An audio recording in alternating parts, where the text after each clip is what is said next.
মৃত্যুকে খুব কাছ থেকে দেখলেন সাবেক মার্কিন প্রেসিডেন্ট ডোনাল্ড ট্রাম্প।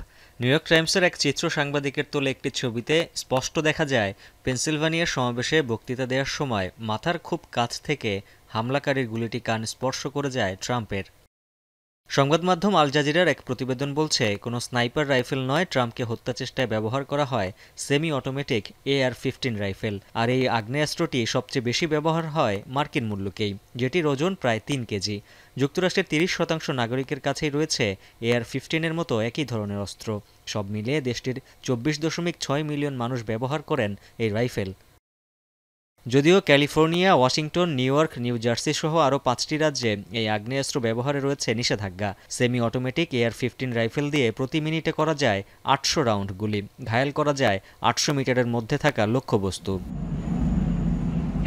এদিকে সাবেক প্রেসিডেন্টের উপর হামলা নিন্দা জানিয়েছেন ট্রাম্পের ভক্ত ও সমর্থকরা।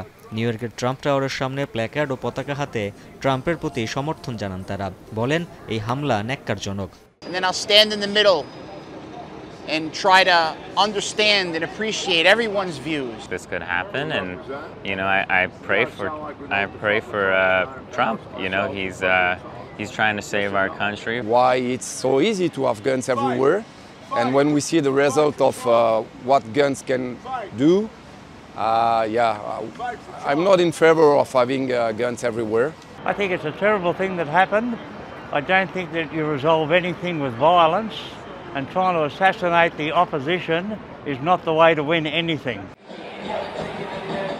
শুধু নিউ ইয়র্কবাসী নয়, ট্রাম্পের উপর এমন হামলার নিন্দা জানিয়েছেন বিশ্ব নেতারাও।